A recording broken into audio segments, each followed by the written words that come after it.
Hello बच्चा party. हमने force को, बैलेंस्ड फोर्स को और अनबैलेंस्ड फोर्स को पढ़ लिया। अब आपकी बारी है, किसको पढ़ना है आपको? गैलीलियो की ऑब्जर्वेशन को देखना है। एनसीईआरटी की बुक में दे रखा है गैलीलियो की ऑब्जर्वेशन है, तो उसको समझना पड़ेगा भाई। गैलीलियो ने क्या करा, उसने इंक्लाइंड प्लेन लिए। हमने क्या लिए? इंक्लाइंड प्लेन लिए। उसने क्या देखा? पहला वाला डायग्राम क्या बता रहा है? व्हेन आ मार्बल रोल्स, उसने कहा कि जब एक मार्बल रोल्स करता है, रोल करता है किससे? Down an inclined plane. एक मार्बल जब इंक्लाइंड प्लेन पे रोल करेगा मतलब नीचे को आएगा, मार्बल मान लो या फिर बॉल मान लो, ऊपर से जब नीचे को आएगा इट्स वेलोसिटी इंक्रीजेस, तो उसकी वेलोसिटी क्या होगी भाई? इंक्रीज होगी, उसकी वेलोसिटी बढ़ेगी। गैलीलियो ने क्या देखा कि जब हम ऐसे करके इंक्लाइंड प्लेन लेंगे, इंक्लाइंड प्लेन मतलब ये तिरछा, ये क्या है? प्लेन है, ठीक। इस पर जब मार्बल रखा तो उसकी वेलोसिटी क्या करेगी? बढ़ेगी। ऐसा उसने ऑब्जर्व किया। Velocity increases. अब भाई जब वेलोसिटी बढ़ रही है तो कोई तो कारण होगा कि जो उस वेलोसिटी को बढ़ा रहा है। वेलोसिटी हमने पढ़ा कि वेलोसिटी बढ़ रही है भाई, तो क्यों बढ़ रही है ये भी तो पता होना चाहिए। Due to gravity. भाई इसको ग्रेविटी लग रही होगी ना इस बॉल पे, क्या कर लो, ग्रेविटी इसको नीचे की तरफ खींच रही होगी, तभी तो इसकी स्पीड बढ़ रही है। मुझसे पहले वाले चैप्टर में देखा है ना कि acceleration due to gravity, gravity की वजह से क्या होता है? एक्सीलरेशन आता है। एक्सीलरेशन आता है इसका मतलब वेलोसिटी चेंज होती है, वेलोसिटी बढ़ती है। एक्सीलरेशन के, ग्रेविटी की वजह से एक्सीलरेशन आता है। एक्सीलरेशन मतलब कि वेलोसिटी चेंज हो रही है, और इस केस में वेलोसिटी बढ़ रही है, ठीक। वेलोसिटी बढ़ती है ग्रेविटी के कारण, तो ये वेलोसिटी बढ़ेगी इसकी। अब ये बी वाला डायग्राम क्या कह रहा है? फिगर क्या कह रहा है बी वाला? Its velocity decreases when it climbs up. जो मार्बल था, जो बॉल है, मार्बल है, जो भी है, तो मार्बल जब ऐसे करके आया और जब ऊपर को जाने की बारी आएगी इसकी, तो वेलोसिटी इसकी क्या होगी? डिक्रीज होगी। सबको पता है, हाँ भाई डिक्रीज होगी। ऐसे कोई चीज नीचे से फिर ऐसे ऊपर को जाएगी तो क्या होगी? डिक्रीज होगी, है ना। अगेन डिक्रीज क्यों होगी? क्योंकि उस पर क्या लग रहा होगा? ग्रेविटी लग रही होगी। वो उसका मोशन को क्या करेगी? अपोज करेगी, वो रोकेगी थोड़ा। तो इसकी स्पीड क्या होगी? इस वाले केस में मार्बल की स्पीड डिक्रीज होगी, वेलोसिटी डिक्रीज होगी। अब सीवा, फिर उसने क्या करा, गैलीलियो भैया ने क्या करा? Marble resting on an ideal frictionless plane. Ideal कौन सा है ये? आइडियल, आइडियल मतलब जो वास्तविक नहीं है, ऐसा माना है हमने कि वो फ्रिक्शनलेस है। Ideal frictionless. आइडियल क्यों माना है भाई? क्या फ्रिक्शनलेस नहीं हो सकता? नहीं, बहुत नामुमकिन समझ लो। क्योंकि कोई सा भी सरफेस है, वो कितना भी स्मूथ क्यों ना हो, कोई सा भी सरफेस कितना भी स्मूथ क्यों ना हो, उसमें कुछ ना कुछ फ्रिक्शन तो होगा। तो ये बिल्कुल ही फ्रिक्शनलेस होना तो मतलब कि भाई पॉसिबल थोड़ा नहीं है, ठीक। कोई भी, कोई सा भी प्लेन है, कोई सा भी सरफेस है, कितना भी चिकना क्यों नहीं हो, कितना भी स्मूथ क्यों नहीं हो, उसमें कुछ ना कुछ इरेगुलरिटीज होंगी, और इरेगुलरिटीज होंगी इसका मतलब फ्रिक्शन उसमें होगा। इसलिए वो कह रहा है आइडियल फ्रिक्शनलेस, जिसमें फ्रिक्शन ना हो, तो ऐसा हो नहीं सकता। इसलिए वो क्या कह रहा है? आइडियल। ऐसा मान लो कि हमारे पास ऐसा प्लेन है जो कोई सा भी फ्रिक्शन फोर्स नहीं लगाएगा, फ्रिक्शनलेस है। फ्रिक्शन क्या होता है? जो किसी चीज को रोके, किसी अपोजिंग फोर्स, किसी के मोशन को क्या करता है? वो रोकता है, फ्रिक्शन। और हमने ऐसा प्लेन माना है कि जो भी किसी भी चीज का मोशन को रोके नहीं। Plane inclined on both side, marble resting on an ideal frictionless plane inclined on both side. अब उसने क्या करा, एक ये इस तरफ से भी इंक्लाइंड है और ये इस तरफ से भी इंक्लाइंड है। ऐसा प्लेन लिया तो दोनों तरफ से क्या हो? इंक्लाइंड हो, दोनों तरफ से ऐसे उठा हुआ हो। तो उसने फिर क्या देखा भाई? गैलीलियो ने ये देखा कि अगर ये फ्रिक्शनलेस है, मतलब इस पर कोई भी फ्रिक्शन नहीं लग रहा होगा, तब क्या होगा? ध्यान से सुन लेना, बार बार कह रहा हूं, फ्रिक्शन नहीं है, फ्रिक्शन लेस प्लेन है। तभी तभी क्या होगा? जितनी ऊंचाई पे ये है, जितनी ऊंचाई से हमने छोड़ा, तभी नीचे को जाएगा, स्पीड बढ़ेगी, और जब ऐसे जाएगा तो स्पीड घटेगी। तो कहाँ, यहाँ पे रुकेगा, यहाँ पे रुकेगा, यहाँ पे रुकेगा, कहाँ पे रुकेगा? बिल्कुल उसी ऊंचाई तक जितनी ऊंचाई तक ये है। यहां से अगर ऊपर से लेकर के यहां तक की इसकी लंबाई 10 मीटर है, जितनी भी मान लो 5 मीटर है, तो इधर भी कितनी होगी? 5 ही होगी। कब होगी ऐसा? कब होगा भाई? जब ये प्लेन कैसा हो? फ्रिक्शन लेस, मतलब उस पर फ्रिक्शन ना हो, फ्रिक्शन उसको रोक ना रहा हो, तभी क्या होगा? जितनी ऊंचाई से ये छोड़ा है उतनी ही ऊंचाई पे जाके रुकेगा। ऐसा गैलीलियो भैया ने कहा। अब उन्होंने और आगे क्या करा उसको भी देखते हैं। गैलीलियो भैया ने क्या करा, देखो बड़ा अच्छा टॉपिक है, ध्यान से सुनना। ये जो इंक्लाइंड प्लेन दे रखे हैं, अभी के लिए तुम्हें बस एक ये वाला और एक ये वाला इंक्लाइंड प्लेन देखना है, ये वाला और ये दो इंक्लाइंड प्लेन देखने हैं। ये उसी का पार्ट है, मतलब ये उसके बाद है, अभी के लिए ये दो हैं, ठीक? इनको देखना। इसमें क्या है? When marble is released from left slope, it would roll down and reaches to the same height on the right side, on the right slope. Galileo ने क्या देखा? गैलीलियो अंकल ने क्या देखा कि जब मार्बल आप यहां से छोड़ोगे तो नीचे आएगा, नीचे आने के बाद वो ऊपर को चढ़ेगा, राइट वाले स्लोप में ऊपर को चढ़ेगा। कहां तक जाएगा? जिस हाइट तक ये था उसी हाइट तक ये जाएगा। इतना मैंने बता दिया आपको, ठीक है जी? ये बात तो समझ में आती है कि जिस हाइट से छोड़ोगे उसी हाइट तक वो पहुंच जाएगा, मतलब जितनी ऊपर ये है उतनी ही ऊपर ये है। यहां से लेकर यहां तक की हाइट, यहां से लेकर यहां तक की हाइट क्या होगी? बराबर है। ऐसा उन्होंने देखा। किस केस में? 1000 बार बोल दिया, जब क्या हो? प्लेन फ्रिक्शन लेस हो, तब। और ऐसा होता नहीं कि प्लेन फ्रिक्शन लेस मिल जाए, ऐसा नहीं होता। If the inclination of the planes both side are equal, अगर इंक्लिनेशन दोनों तरफ इंक्लिनेशन क्या है? इक्वल है। इंक्लिनेशन मतलब ये जितना ही एंगल है, ये जो एंगल है और ये जो एंगल है वो क्या है? अगर इक्वल है, हॉरिजॉन्टल से ये कितना एंगल है? जितना भी एंगल है मान लो 30, तो ये वाला भी कितना होना चाहिए? 30। इसके लिए भी क्या होना चाहिए? वो 30। दोनों तरफ एंगल क्या होना चाहिए? बराबर। अगर दोनों तरफ एंगल बराबर हैं, प्लेन्स बोथ साइड बराबर हैं, then the marble will climb the same distance. तो जो मार्बल है वो उसने डिस्टेंस क्या ट्रेवल करी? सेम डिस्टेंस ट्रेवल करी, मतलब जितनी दूरी ये है उतनी दूरी ये है।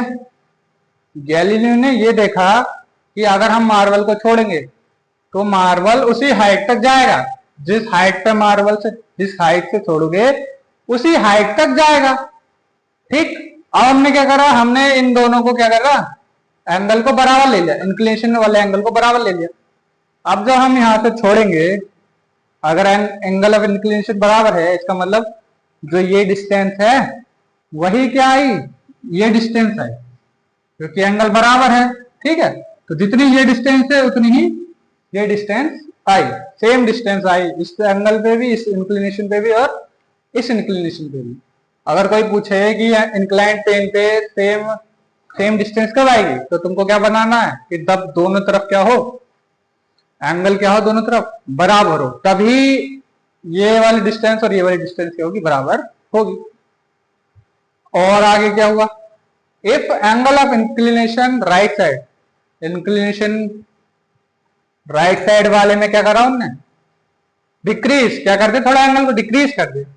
अभी तो ज्यादा है, जैसे ये एंगल मान लो अभी तो ज्यादा है, हमने क्या कर दिया? कम कर दिया, और कम कर दो। ज्यादा है, कम कम कम, तो हमने क्या कर दिया? ज्यादा से कम कर दिया, डिक्रीज करा। अगर वो हमने क्या करा? राइट साइड वाले में कम है, यही है। If the angle of inclination right side decreased, then marble would travel further distance to reach the same height. तो मार्बल क्या करेगा? अगर हम इंक्लिनेशन बढ़ा दें तो मार्बल क्या करेगा? तो मार्बल दोबारा से उसी हाइट तक जाना चाहेगा, जितनी हाइट ये है उतनी ही हाइट पे जाना चाहेगा। ये बिल्कुल देख लो, एक लाइन में जा रहे हैं, सेम हाइट है सबकी। ये हाइट, ये हाइट, ये हाइट और ये हाइट क्या है? सबकी सेम है। अगर तुम इंक्लिनेशन थोड़ा घटाओगे, राइट साइड वाले में थोड़ा घटाओगे, तो मार्बल छोड़ा तो मार्बल थोड़ी और ज्यादा डिस्टेंस ट्रेवल करेगा। मार्बल थोड़ी और ज्यादा डिस्टेंस ट्रेवल करेगा, क्यों? क्योंकि उसको सेम हाइट तक पहुंचना है। जिस हाइट से उसको छोड़ा गया है उसी हाइट तक वो पहुंचने की कोशिश करेगा। ये डिस्टेंस तो कम है, जितनी ये डिस्टेंस है उतनी ये डिस्टेंस है, ठीक है, समझ आ गया। अब ये डिस्टेंस है और ये दूसरी वाली जो डिस्टेंस है वो थोड़ी ज्यादा है। तुम देख रहे हो ना, ये डिस्टेंस थोड़ी ज्यादा है ना। जब हमने इंक्लिनेशन कम करा तो मार्बल ने थोड़ा ज्यादा चलना चाहा। ज्यादा चलना क्यों चाहा? क्योंकि उसको सेम हाइट तक पहुंचना था। अब थोड़ा और कम कर दिया, क्या है, ये इंक्लिनेशन को क्या करा, थोड़ा और कम करा।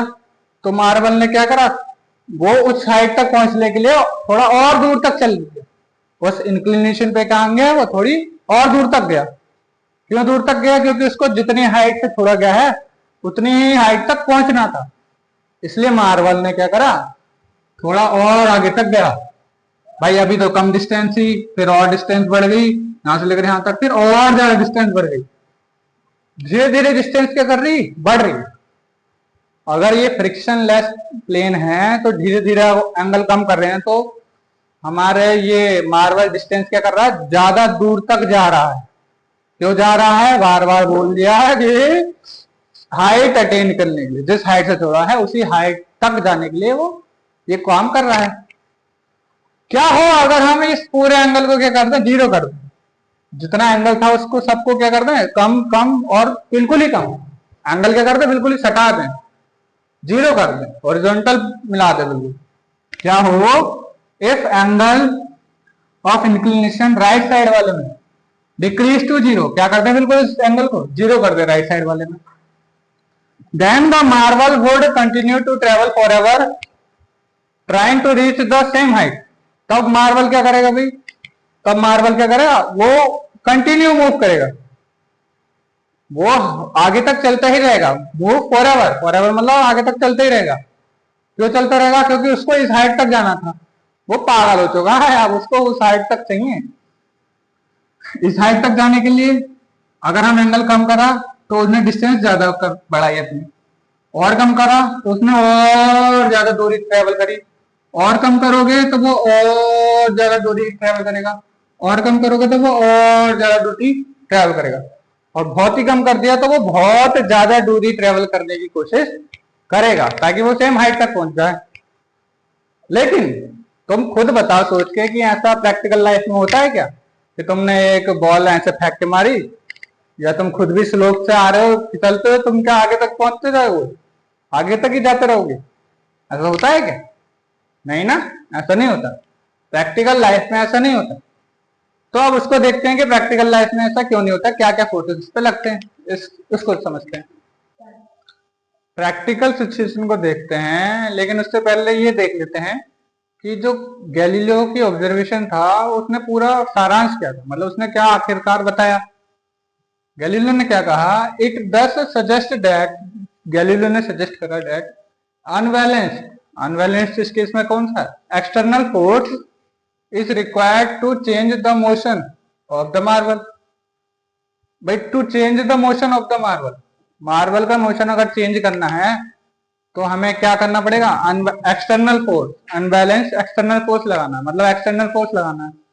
भाई इसको अगर हमें आगे चलाना है तो यहाँ छोड़ना नहीं पड़ेगा, तुमको उठा के यहाँ रखना पड़ेगा। फोर्स लगाओगे नहीं लगाओगे, इसको ऊपर से नीचे जाएगा, फोर्स लगेगा, ठीक है, नहीं लगेगा?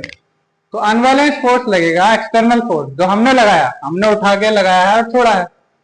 एक्सटर्नल मतलब जो हम बाहर से लगाते हैं, जो हम ही लगा रहेंगे भाई, एक और कौन लगाएगा, तो हमने इसको बाहर से छोड़ा और ये नीचे को अपना मोशन इन्हें चेंज करा, ठीक है भाई। But no net force is needed to sustain the uniform motion, लेकिन कोई सा भी नेट फोर्स नहीं चाहिए, नो नेट फोर्स, कोई सा भी नेट फोर्स नहीं चाहिए to sustain the uniform motion. इसी मोशन को सस्टेन करने के लिए कोई सा भी नेट फोर्स नहीं चाहिए, मतलब कि भाई जैसे उसने छोड़ा तो हमने पढ़ा ये चलता रहेगा, कोई सा भी हमें बाद में ऐसे बार बार हाथ थोड़ी मारना पड़ेगा। अगर ये हमने अभी पढ़ा ये चलता ही रहेगा ना, रहेगा। अभी अभी पढ़ा कि ये वाला जो हॉरिजॉन्टल पे है इंक्लिनेशन, वो वाला मार्बल चलता ही रहेगा उस हाइट को अटेन करने के लिए। अब ऐसा अगर ऐसा है तो इस पे हमें बार बार कोई धक्का नहीं लगाना पड़ेगा, दोबारा से कोई ऐसे करके मारेंगे नहीं, इतने में ही वो क्या हो जाएगा, अपने मोशन में रहेगा। हमें कोई बाहर से नेट फोर्स नहीं लगाना पड़ेगा, नेट फोर्स की कोई जरूरत नहीं है। उस बॉल को चलाने के लिए बार बार, ये नहीं कि बार बार ऐसे बार बार धक्का लगा रहे चल चल चल, वो एक बार अगर हमने एक्शन में फोर्स दे दिया तो वो क्या होगा, चलता ही रहेगा, वो ये कह रहा था। लेकिन ऐसा होता नहीं भाई। तुम ही सोचो कि किसी बॉल पे लात मारी तो वो चलती रहेगी क्या? नहीं ना, ऐसा होता नहीं प्रैक्टिकल लाइफ में। क्यों नहीं होता भाई? फिर वो आप देखो। लेकिन प्रैक्टिकल लाइफ में, बट प्रैक्टिकल लाइफ में difficult to attain zero unbalance force. Practical life में अनबैलेंस फोर्स को जीरो करना डिफिकल्ट होता है भाई। अनबैलेंस का मतलब क्या हो गया, एक जगह कम एक जगह ज्यादा। अब दोनों को हमें जीरो करना है तो ऐसे तो हो नहीं सकता भाई। कभी अगर तुमने बॉल को लात मारी, जैसे तुमने लात मारी तो अभी तुमने जो फोर्स लगाया वो ज्यादा था और फ्रिक्शन फोर्स कम था, अनबैलेंस हुआ ना। बॉल को लात मारी तो तुमने जो लात से फोर्स लगाया वो ज्यादा है और उस टाइम पे फ्रिक्शन फोर्स कम है, तो अनबैलेंस है। और अनबैलेंस है तो वो उसका मोशन आया बॉल का। हमने ये पढ़ा इससे पहले वाली वीडियो में बता दिया कि अनबैलेंस फोर्स होगा तभी बॉल का मोशन होता है या किसी भी चीज का मोशन होता है। ठीक है भाई, बॉल का मोशन होने लगा क्योंकि तुम्हारा फोर्स ज्यादा था, फ्रिक्शन फोर्स कम है, अनबैलेंस आ गया। अब कुछ समय बाद क्या होगा, तुम्हारे जो लात का फोर्स था जो उसमें फोर्स की वजह से मूव हुआ, अब कुछ समय बाद वो फ्रिक्शन फोर्स ज्यादा हो जाएगा। उस बॉल को तुम्हारा जो तुमने फोर्स लगाया था वो मेंटेन में ही रहेगा, वो धीरे धीरे क्या होगा, फ्रिक्शन फोर्स उसको बार बार रोकेगा। बॉल को फ्रिक्शन फोर्स बार बार क्या करेगा, रोकेगा। ठीक, तो ये प्रैक्टिकल लाइफ में बहुत मुश्किल है अनबैलेंस फोर्स को जीरो करना, बिकॉज ऑफ फ्रिक्शन फोर्स। क्यों जीरो करना मुश्किल है भाई? क्योंकि फ्रिक्शन फोर्स लगता है भाई। पहले तो तुमने लात मार दी, पहले तुम्हारा फोर्स ज्यादा था, बाद में फ्रिक्शन फोर्स ज्यादा हो गया, तो दोनों को जीरो करना मुश्किल है। समझ में आ रही बात? Thus the marble stop after travelling some time. और प्रैक्टिकल लाइफ में ऐसे ही होता है कि मार्बल कुछ दूरी चलने के बाद क्या हो जाएगा, स्टॉप। सम डिस्टेंस चलने के बाद मार्बल क्या हो जाएगा, रुक जाएगा, या कोई भी चीज कुछ दूरी के बाद रुक जाएगी। क्यों? क्योंकि इससे फ्रिक्शन लगेगा भाई। और फ्रिक्शन को रिड्यूस कैसे कर सकते हो?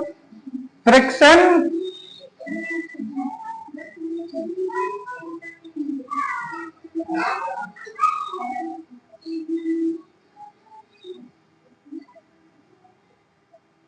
Friction can be reduced by using smooth marble. हम फ्रिक्शन को रिड्यूस कैसे कर सकते हैं? By using smooth marble. बिल्कुल से ही ये फ्रिक्शन वाला क्लास 8 में भी था।